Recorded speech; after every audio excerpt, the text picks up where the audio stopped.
How do the arts inspire? The word inspire comes from the Latin inspirare, which means to breathe into. So inspiration deals with that part of humans that we call the soul. How do they do that?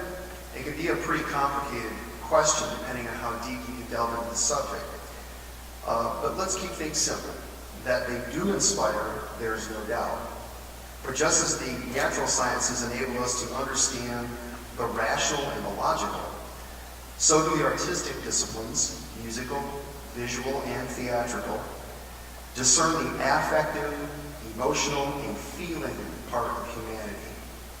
Try watching the scariest horror movie that you've ever seen without the music, and you begin to see how powerful the arts can be, because it's really not so scary at all. The nature of artistic expression has been debated for centuries. Some hold that the meaning of art is fixed and it resides within the musical notes or the colored brush strokes themselves, while others believe that the only meaning we can make of art is based on our own personal experiences. Either way, a musical composition or a painting expresses things that language and numbers, the tools of the sciences, cannot, because the arts put us in touch with our emotions, which is a vital part of the human experience. The arts help show us what humans are capable of and often inspire us to do our best. On the evening of September 11, 2001, after being forced to evacuate the Capitol building due to that morning's awful acts of terror, about 150 members of Congress gathered on its steps. After several congressmen made brief statements, all of the members spontaneously began singing "God Bless America," inspiring an outpouring of patriotism and volunteerism across the nation and around the globe. Australia's leading newspaper said of that moment, quote, "Congress stood shaken and tearful on the steps of the Capitol, their love of nation and all that it symbolizes plain for the world to see." More than any words that were spoken that day, the singing of that simple song helped our nation to know and to feel that America was still the land of the free and the home of the brave, and it gave us hope. The music of the great Ludwig van Beethoven provides another great example. Beethoven was a transitional figure in music. No one before him wrote with such power or emotion.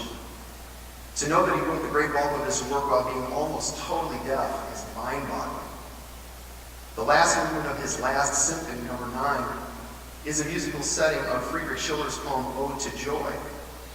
The first symphony to use vocal soloists and a large choir, it is a massive, powerful work of art, conveying the hope that can be found in the brotherhood of mankind. Part of the poem, translated into English, reads, "Joy, bright spark of divinity, fire inspired, we tread thy sanctuary. Thy magic power reunites all that custom has divided. All men become brothers under the sway of thy gentle wings." Pretty poignant words, but they touch us deeper when expressed through Beethoven's music. And in case you don't know what I'm talking about, we have a brief clip of that.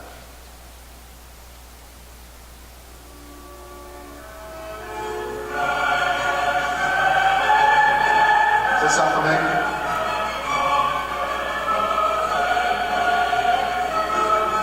Please tell me you've heard that before. Oh, good. I feel better.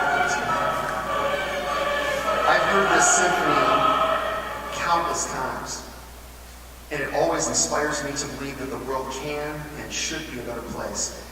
Each of you can, I'm sure, identify a song, a painting, or a dramatic performance that resonates with you in a similar way. The arts motivate us from the inside out to be the best we can be, to try harder, and to believe that life is a beautiful thing. The arts inspire because they speak directly to the human spirit, something that the sciences can't do in the same way. We are fortunate to be part of the Dexter Community Schools, where the fine arts have always held a very strong place in the school curriculum. In order to fully educate our children, we must develop both the rational and the expressive sides of their humanity. And we need both the sciences and the arts to do that. I close with a quote from Robert Simpson, director of the Houston Chamber Choir, who said, "Great art sparks our imagination and feeds our soul. It is no more a luxury than food and water, in keeping us well and whole. This message must be a centerpiece to every child's education. When it is, it transforms lives.